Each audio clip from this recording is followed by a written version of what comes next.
programa Educar para Transformar, aqui da TV Cidade de Santo André. Toda semana levando para você um assunto diferente, um tema que possa trazer conhecimento, muito entretenimento e aprendizado construindo em conjunto.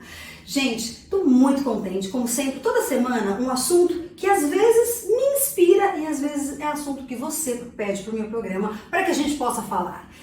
Hoje eu não só estou trazendo um tema, como eu estou trazendo uma pessoa que vai nos falar muito sobre aonde a educação pode nos levar, aonde o conhecimento pode levar você e a nossa sociedade, o nosso país, o nosso planeta. Já pensou sobre a importância que a construção do seu conhecimento diário tem na sua vida? Pois para falar desse assunto super enriquecedor, eu trouxe aqui o autor de mais de 700 livros, professor, editor, escritor, professor Egídio Trambaioli. Muito obrigada pela sua presença. Eu que agradeço por estar aqui, ter sido convidado a conversar com vocês um pouquinho, não é? Nossa. É sempre bom falar sobre educação e cultura. Com certeza. É assim, é muito enriquecedor a sua presença, como a de todos os meus convidados, porque refletir sobre a educação é sempre importante. E para que os nossos convidados, que também estão aqui a convite para conhecer você, entendam como que o seu percurso de vida te trouxe aqui, conta um pouquinho quem é você, como é que você começou a sua carreira. Muito bem. Eu sou professor, a primeira formação, né? Eu optei por começar pelo curso de pedagogia, né, os estudos. Trabalhando dentro de uma escola, trabalhava nos bastidores, na parte burocrática da escola, mas a educação me encantou, né, por tudo que ela trazia, e o desejo de entrar numa sala de aula, lecionar, acabou me despertando esse interesse por fazer um curso que era majoritariamente feito por mulheres, né? Na minha sala tinha 7 homens e o restante tudo mulheres. Mas foi muito bacana, porque você vai vendo realidades da educação, desde a infantil até a educação no ensino superior, ensino técnico, ensino mínimo, toda essa gama, né? E o primeiro trabalho foi lecionar para o ensino médio. Com 20 anos de idade eu já estava lecionando. 20 anos, Egídio? 20 anos de idade. Puxa. Foi muito assim, satisfatório, muito gostoso. E você, quando criança, adolescente, tinha algum sonho? Pensava em ser educador? Ou isso foi surgindo com o tempo? Engraçado. O que eu sonhava era realmente ser escritor. Ah, é mesmo? Só que depois que eu comecei a estudar, a trabalhar com escola, eu achava uma coisa tão distante, tão intocável, né? Principalmente na época que eu estava lecionando. Comecei a lecionar em 1980. Então, para você ter uma ideia, nessa época não existia o que existe hoje, que você pode publicar seu livro pela Amazon, né? Então existem facilidades que não existiam na internet, né? Pelo menos disponível.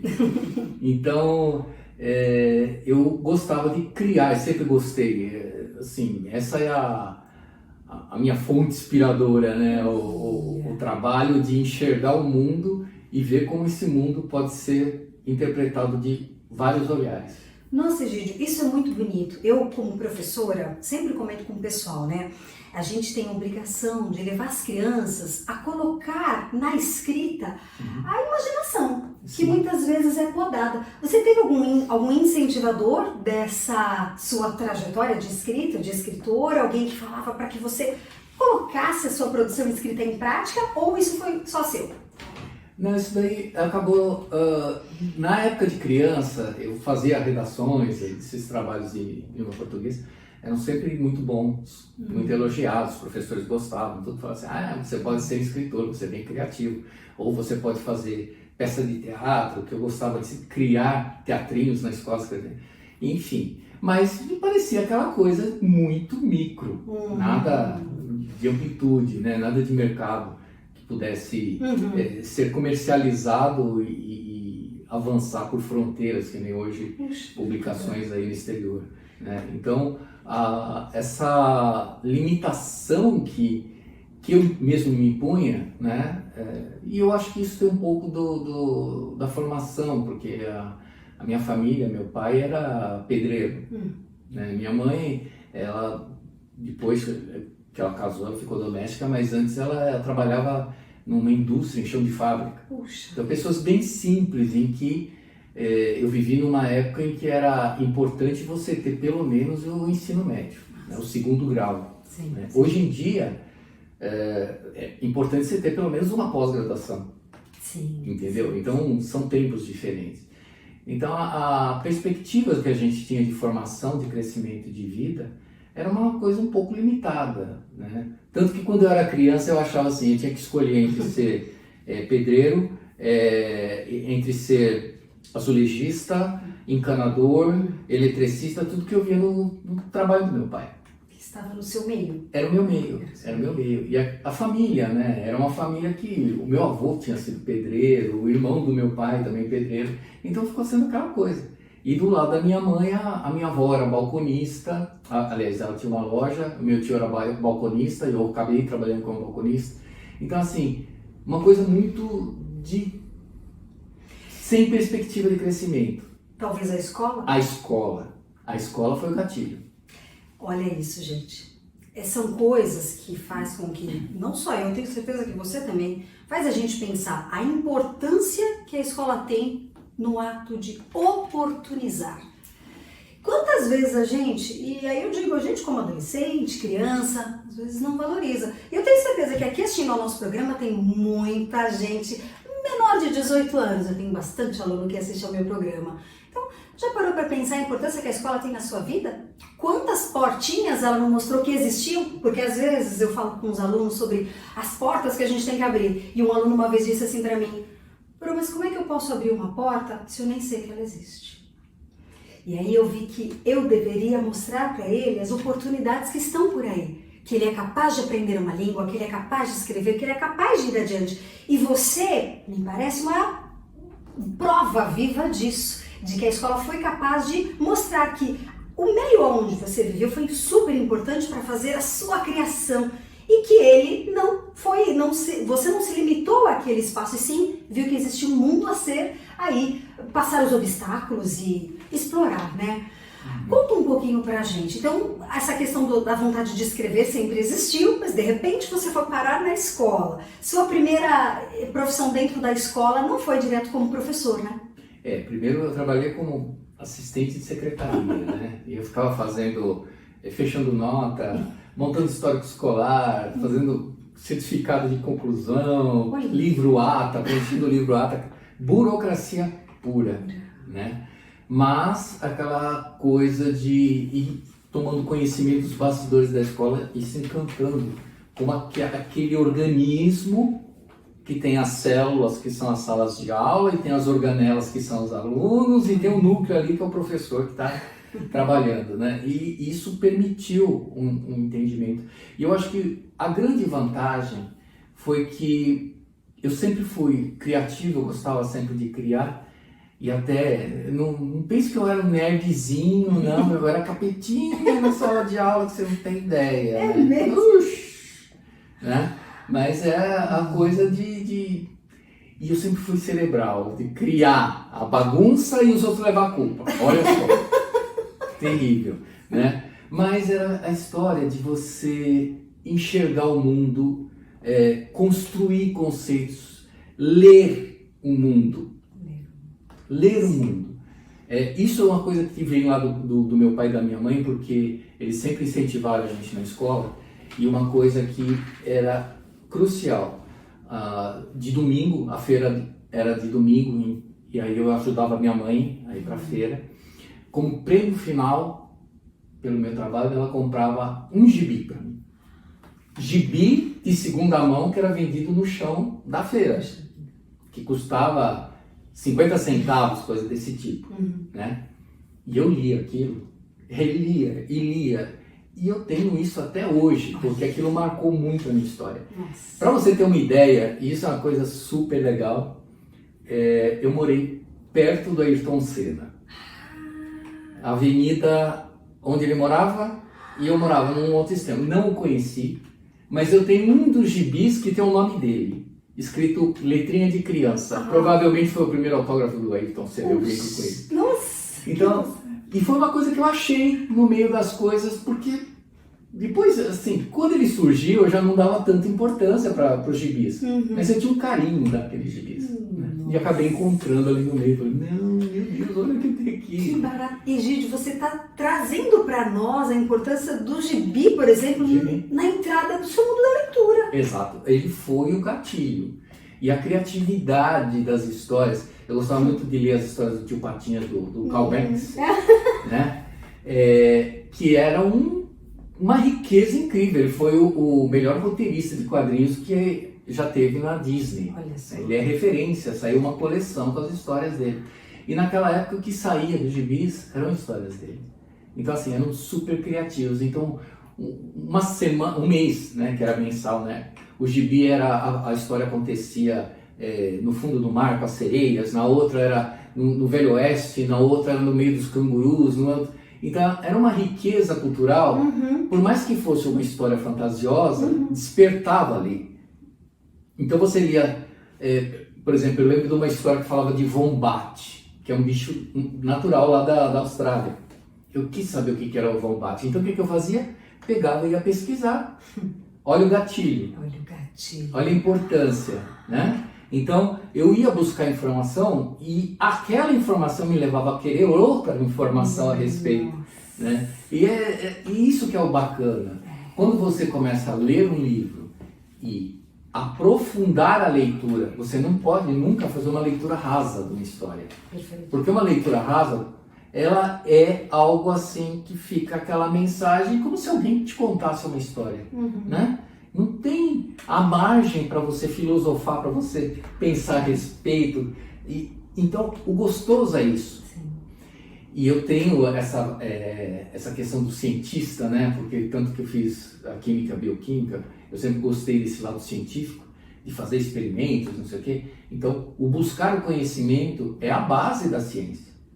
Nossa, e você contando tudo isso, imagino que você devia ser aquela criança extremamente curiosa que ia atrás. E quantas vezes, numa sala de aula, nós temos essas crianças também que são extremamente importantes para o grupo como um todo, para levar o grupo para buscar. Né? Então, você como professor, observar nessa criança um talento que pode levar os outros a também fomentar os seus talentos pela leitura.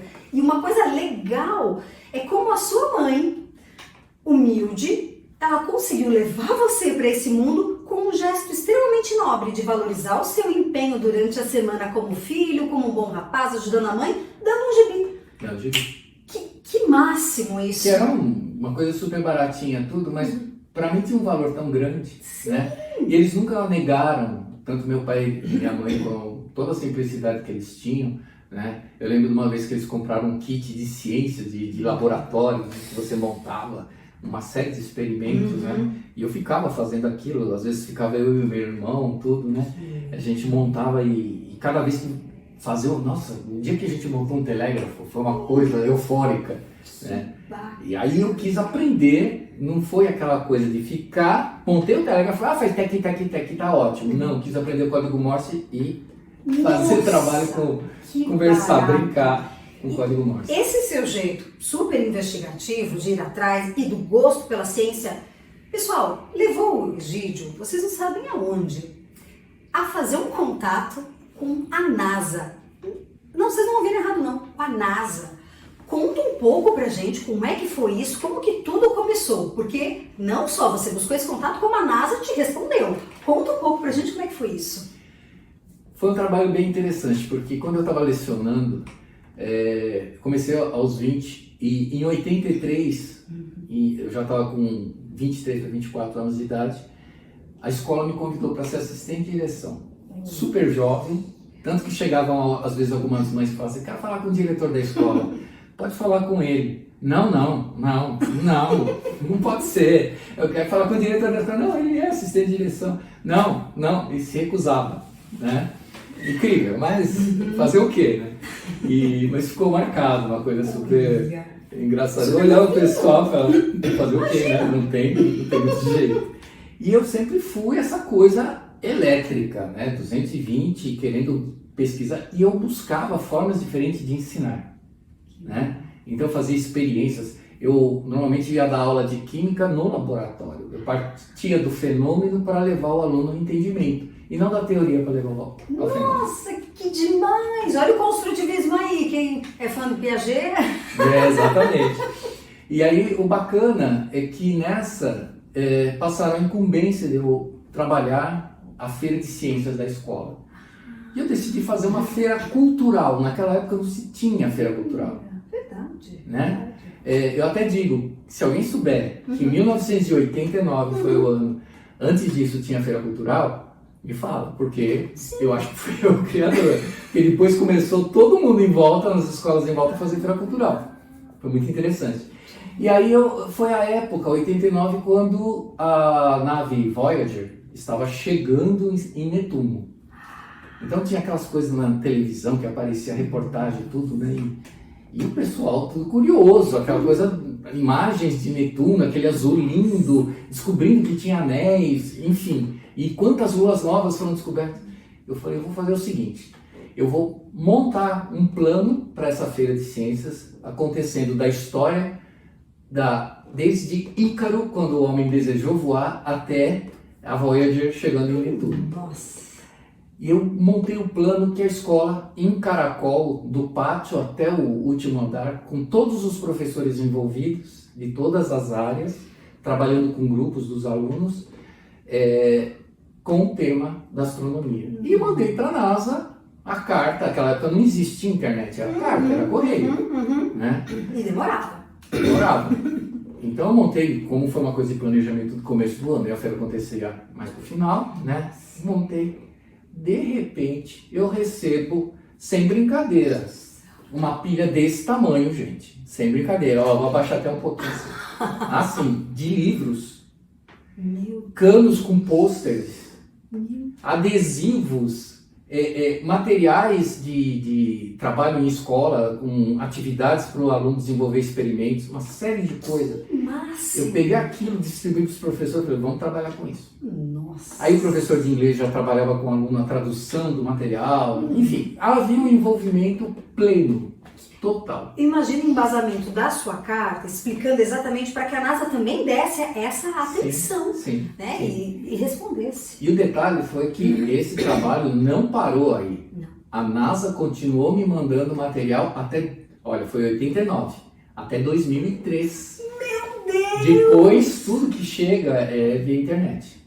Nossa, Egídio, que máximo! A NASA entendeu o seu gosto pela ciência. E o bacana é que eu dava um feedback para eles e com isso eu acabei montando em algumas escolas que eu lecionei, né, estações meteorológicas para que os alunos pudessem fazer a leitura do clima, eles faziam um levantamento, tabulavam as informações, a gente compartilhava com eles, lá da NASA, com escolas americanas. Era uma coisa muito bacana. Nossa, muito mas que demais! Então, a ciência, ela...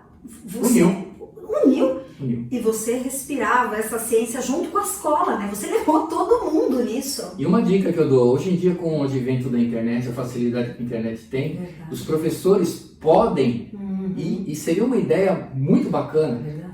conversar com professores, vamos pegar apenas países lusófonos, Lusófonos. que falam Assim, língua fala portuguesa. São 8 países, não é? 8 países. Entre em contato com escolas desses 8 países. Por que não fazer a montagem de uma estação meteorológica em cada escola e compartilhar essas informações? Aí o aluno vai aprender não só a leitura, a importância do meio ambiente, mas vai aprender a fazer gráficos, fazer tabulação, fazer tabelas, né? Fazer tabulação de dados.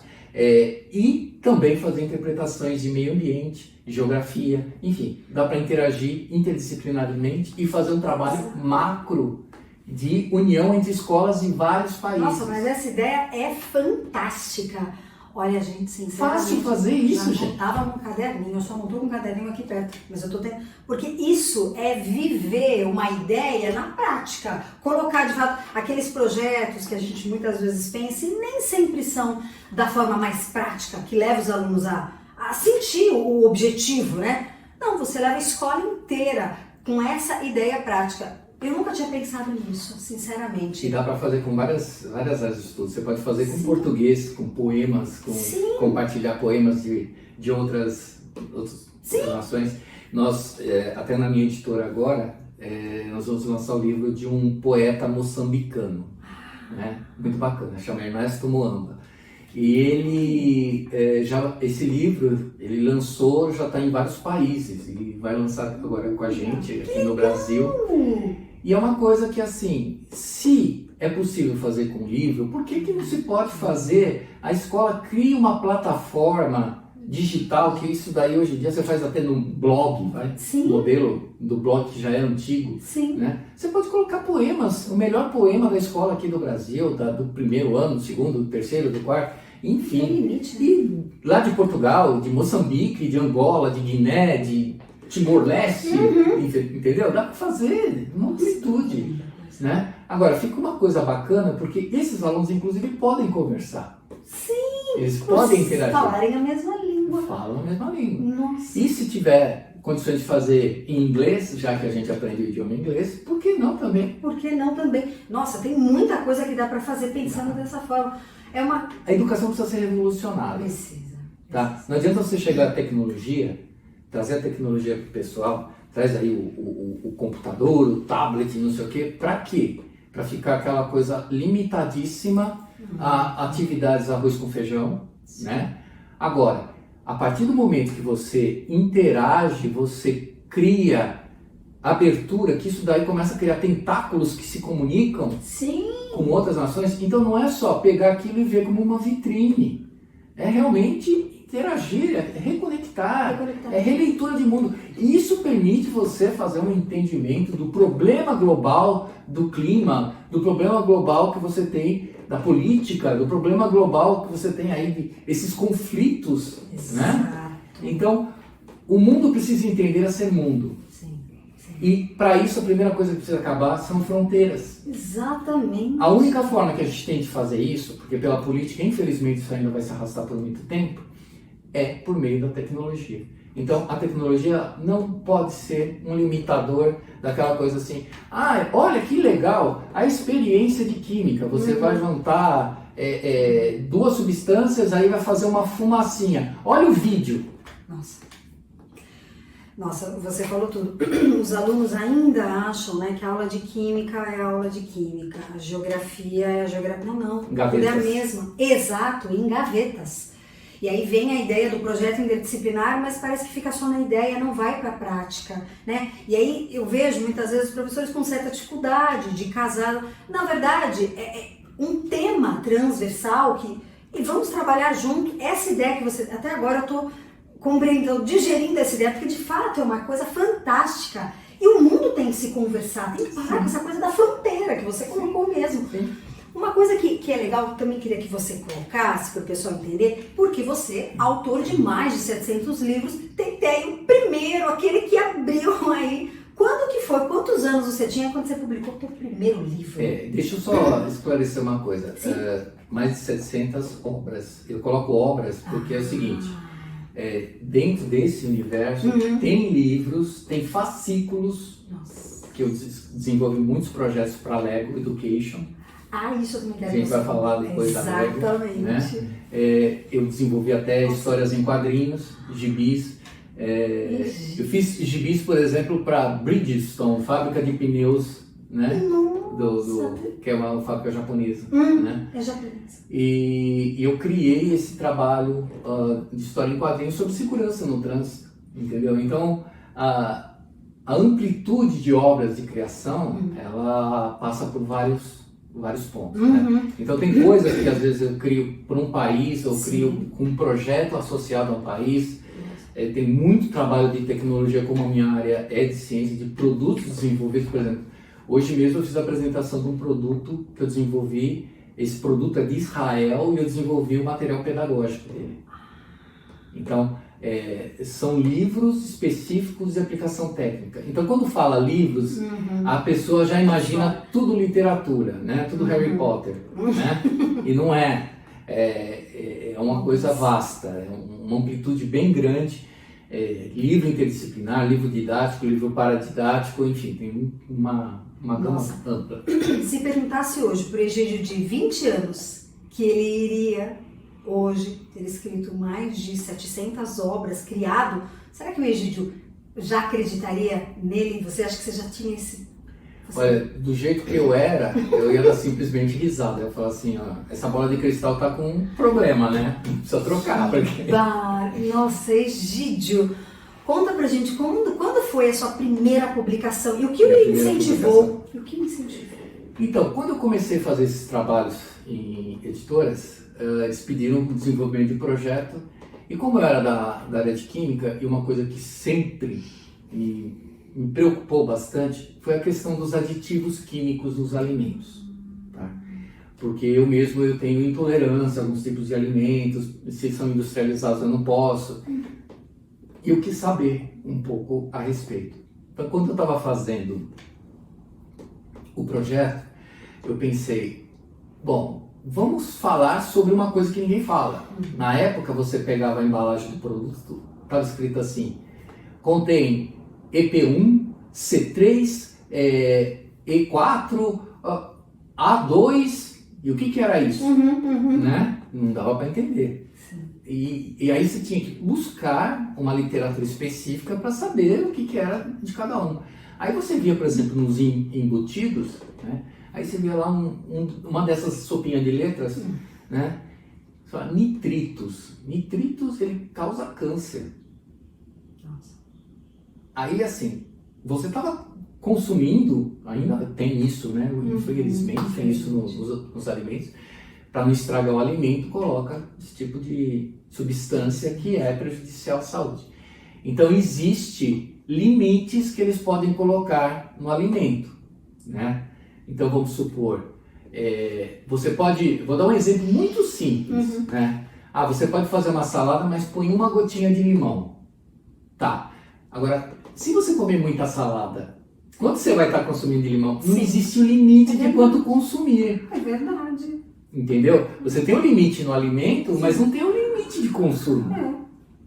Então você pegava criança no supermercado com uma salsicha comendo, bebezinho, com embutido que tem material cancerígeno. Entendeu? E aí eu falei, eu vou trabalhar nessa linha. E eu criei esse material e eu fiz um projeto, porque tudo que eu trabalho, todo o trabalho que eu desenvolvo, a primeira coisa que eu quero saber é o conceito histórico. Como se chegou àquilo. Não é simplesmente você inclui um tema e acabou. Não. Aí eu fui lá nos egípcios, como eles conservavam os alimentos, e passamos pelos gregos, e foi e fui fazendo toda uma leitura. Porque antigamente você não tinha geladeira, como é que as pessoas conservavam carne? Verdade. Colocava na banha. Na banha. Porque a banha, ela era uma forma de proteger o alimento. Ela não estragava tão rápido.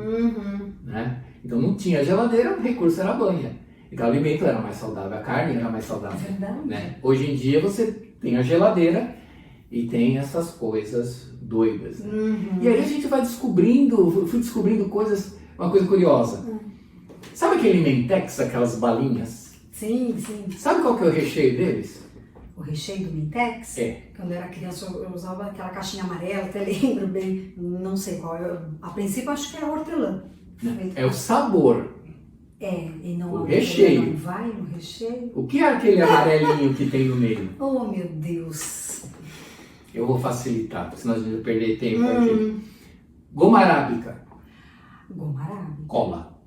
Não, você tá de brincadeira. A cola do correio. Goma arábica é a cola do correio? Aquela cola que você lambia no envelope? Jesus! Aquela cola que você chegava no correio e lambuzava aquilo? Aqui, faz mal? Não faz. Agora é o limite de consumo. Exatamente. Mas é aquela história, a gente não sabe o que está lá dentro.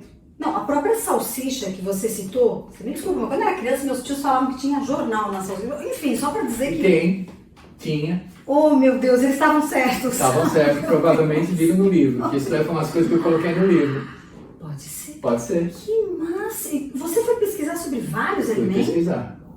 Quais? Eu saía com os alunos, para vocês terem uma ideia, a gente ia nos supermercados, com autorização do supermercado, pegava o rótulo de tudo quanto era alimento, eles iam, a gente classificava, você vai fazer doce, você vai fazer carne, vai fazer, cada um fazendo o seu. E aí depois a gente pegava a legislação, ia atrás e fazia um rastreio, depois fazia técnicas de conservação no laboratório da escola, tudo. Então assim, foi um estudo muito profundo para criar isso. E aí é quando você descobre, né, a história do jornal que entra, né, na verdade a celulose, Que é o papel jornal, né? Uhum. Faz mal? De novo, não faz, mas o organismo não absorve. Nós não somos cabra, né, para absorver celulose. Mas entra ali por quê? O processo do enganar. Puxa, Né? Por exemplo, a margarina, qual é a cor da margarina real? Não imagino, eu sei que ela é amarela. Branca. Branca? Você passaria no pão uma manteiga branca? Como se fosse uma pasta de dente para mim. Então você teria que colocar um corante. É por isso que a margarina é amarela, não porque ela seja... Nossa, já a manteiga é amarela por si. Por isso, mais recomendada a manteiga, que não há uma gordura. Depende, aí depende da situação da saúde da pessoa, Nossa, entendeu? Tudo tem que ser bem ponderado. Uhum. Outra coisa, qual que é o corante do iogurte de morango? O corante do iogurte de morango, um corante vermelho, de onde ele vem? Vem de um inseto chamado Cochonilha carmine. Que as joaninhas comem. Deus, então a gente virou como se fossem joaninhas. Sério mesmo? O vermelho vem das cochonilhas, que eu sei porque eu gostava das joaninhas, então eu sabia que elas comiam assim. Meu Deus, estou começando a ficar um pouco preocupada. Mas é uma cochonilha específica do tipo de cactus. Até fazem a cultura aqui no Brasil no cacto da palma, do Nordeste. Mas ela é originária do México. Então se cria esses bichinhos para que depois se... Aí você esmaga o bichinho com tripo e tudo, né? Que ninguém vai limpar, né? Uhum. E bota de corante. Tudo que é esses corantes vermelhinho aí, bonitinho. Acho que o melhor é a gente optar por coisas mais in natura, mesmo naturais. Porque realmente... E você, por ter várias alergias, né? Que você comentou, foi isso que fez com que te inspirou. Despertou uma curiosidade. Isso. E esse livro como é que se chama? Alimentos em Pratos Limpos. Que deve estar ainda aí. Tem aí no mercado. Alimentos em pratos limpos. Utilizando a frase, né? Que barato! Foi seu primeiro livro? Foi meu primeiro livro. É um livrinho super fininho, que é para escola, né? Mas assim, escolas de nutrição, faculdade, já utilizaram. Puxa, que barato. Vende bastante. Egídio, uma coisa que sempre me perguntam, Ju, pergunta se o autor poderia ir em escola para conversar sobre livros adotados e tal. Será que você poderia fazer essa visita? Eu faço esse trabalho, né? Só que assim, minha agenda é bem complicada. Uhum. Bem complicada, tudo tem que ser com muita antecedência. Porque não é só o fato de agenda para ir, é agenda de outros compromissos como produção editorial. Afinal de contas, eu tenho que crescer né? Porque você também tem a editora. Tem a editora. Meu Deus, vamos lá. Bom, esse foi o primeiro. E aí você foi apresentado aí para esse mundo de editor, né? De ser editor de livro e tal. E foi aí que você chegou para FTD? Como que você chegou para FTD? Porque teve a FTD no meio do caminho. Teve a FTD no meio do caminho. Esse primeiro saiu pela Atual Saraiva, né? Que era Atual, depois passou para Saraiva, agora faz parte do Grupo Somos. Foi Abril, enfim, foi uma dessas fusões de empresas, né? E agora faz parte do Grupo Somos. Somos Educação, o nome do grupo. Que acabou pegando essas e mais algumas outras editoras. E a FTD foi em cima desse trabalho, né, do livro, do sucesso do livro do Alimentos. Me convidaram para conversar lá e começaram a me passar algumas revisões, leituras críticas, desenvolver atividades meio como ghostwriter, porque às vezes tem obras que o autor tem um volume tão grande e você precisa atualizar a obra, então você cria conteúdos, né? E, enfim, eu fui trabalhando dessa forma, só que eu sempre gostei de colocar as áreas de estudos para conversar, né? E aí eles acharam que eu tinha um potencial criativo grande e pediram para eu criar um livro, né? Um livro de matemática interativa. Aí eu peguei e falei, tá bom, vou criei o projeto, aí passaram para leitura crítica, fui super elogiado. Aí eles falaram, não quero mais um, eu quero 4. Nossa! Um para cada ano do ensino fundamental 2, né? Eu fiquei super feliz. Quando eu estava terminando o 4, eles pediram mais 4 para trabalhar. A coleção ficou com 8 exemplares, né? Chama-se O Contador de Histórias e Outras Histórias da Matemática. Que eu trabalho essa questão da matemática meio perdida no tempo, em viagem espacial, né? Enfim, tem uma coisa bem doida. Por exemplo, Posso dar um exemplo? Com certeza. 79 depois de Cristo, Pompeia, antes da explosão do Vesúvio, era uma época que havia perseguição dos cristãos, né, muito intensa, e as formas de manifestações encontradas eram trabalhadas por, entre aspas, pichações, né? Então, entalhavam ou escreviam uma frase que, na verdade, era um quadrado mágico da matemática. Se você escrever a frase em latim, Sator arepo tenet opera rotas, colocar essas 5 palavrinhas, você lê ela na vertical, você vai ler Sator arepo tenet opera rotas. De trás para frente, Sator arepo tenet opera rotas. De baixo para cima, Sator arepo tenet opera rotas. Que quer dizer, o Senhor Todo-Poderoso é quem conduz o universo, que era a linguagem que os cristãos utilizavam. Então, olha só, isso é um conceito matemático, porque se você substituir cada letra por um número, você vai encontrar um quadrado mágico matemático. Né? Então, eu uso esses artifícios para trabalhar os conceitos. Muita pesquisa. Muita pesquisa. Muita pesquisa. Você ama ler e pesquisar, né? Amo ler e pesquisar. Explorar o mundo, analisar as linguagens. Isso. E aí essa coleção de livros, ela trouxe isso, essa união das disciplinas, né? Porque você acabou conversando com todas, não só com a matemática. Matemática foi onde você começou. Você também fez, o Egídio comentou assim por cima, mas você fez a faculdade de pedagogia e depois você fez matemática, química. Então você já tinha tudo isso também para colocar, para as escolas colocarem também em prática. Uma das pesquisas que eu fiz até interessante, né? Quando você pega os livros de matemática utilizados na escola, você fala sempre de utilização de sistemas numéricos. Aí você vai falar do indo-arábico, do romano, do maia, do egípcio. E o brasileiro? Verdade. Será que os nossos índios não contavam? Verdade. E eu lancei um livro chamado A Cangatu, pela Uirapuru, que passa essa parte de como que os índios brasileiros contavam. E é engraçado, porque eles contam 1, 2, 3, 4, minha mão. O 5 é minha mão. Só que depois minha mão mais 1, minha mão mais 2, minha mão mais 3, minha mão mais 4, minhas 2 mãos. Olha. Depois minhas 2 mãos mais 1, minhas 2 mãos mais 2, minhas 2... Então, para falar 13, eles utilizavam, na linguagem deles, né? Diziam minhas 2 mãos mais 3. Mais 3. Agora, claro, o índio não tem aquela ideia de propriedade, né? O indígena, é feio falar índio. O indígena não tem essa questão de ter uma propriedade, um monte de coisa, ganhar dinheiro, ficar rico. Não, para eles, chegou nos dedos dos pés, o resto é muito. Entendeu? Tanto que quando eles querem falar muito, algumas tribos fazem assim, ó. Muito cabelo? Muito cabelo. Por isso que não tem índio careca. Senão ele não poderia contar. Mas, Egídio, você falou tudo, é verdade. A gente, como professor, a gente trabalha com os pequenos, trabalha com livro de matemática. Então, sistema, né, de numeração egípcio, maia, indo-arábico. Mas cadê o que o indígena utilizava? Indígena aí que, infelizmente, estão muito esquecido, tão importante e muito esquecido. Aí fica um recado, a gente precisa colocar, valorizar a cultura que de fato é da nossa raiz, né, de principal, primordial. Sim. Mas vamos lá, bom, depois desse primeiro então veio o seu trabalho com a FTD e a criação, a sua primeira editora, ela veio logo depois disso? Como que foi a sua?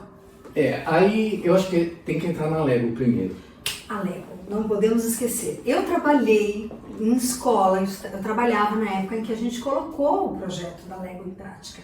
Então eu me sinto muito honrada de ouvir de você que fez parte desse projeto. Como que foi aí a sua entrada para esse projeto? Foi interessante porque eu já estava trabalhando na FTD com os livros publicados, tudo.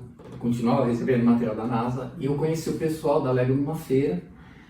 E o meu filho, ele se interessou muito numa impressora montada de Lego, né? E ele quis ver aquilo. Enquanto ele via, eu comecei a conversar com o rapaz e aí chegou uma das proprietárias, começou a conversar comigo e conversa vai, conversa vem, a gente se identificou e eu conheci o que era autor me chamou para conversar, né? Eles fui até São Caetano, que é aqui pertinho, né? E eles me mostraram todo o material que existia tal, e o material educacional, falando da dificuldade que eles estavam para entrar com o material em Salvador, que era o primeiro projeto, né? Aí eu vi o material que eles traziam, que era da Dinamarca. Né? A légua de lá, né? É. E, curiosamente, eles estavam com atividades para Salvador, com carrinho para remover neve, Na realidade, windsurf da neve, era o que tinha de material que vinha. Você já parou para pensar como que a Lego conseguiria trabalhar com seus projetos no Brasil, abordando uma realidade completamente diferente da nossa? Pois é, para contribuir, professor Egídio Tramaioli atuou na construção do material pedagógico implementado no Brasil. Pois é, mas não é só isso não. O professor Egídio atuou em muitas outras coisas. E para que você possa saber um pouquinho mais sobre o papel importante do professor e escritor, fique aqui com a gente e assista ao próximo programa na semana que vem, aqui, Educar para Transformar, na TV Cidade de Santo André.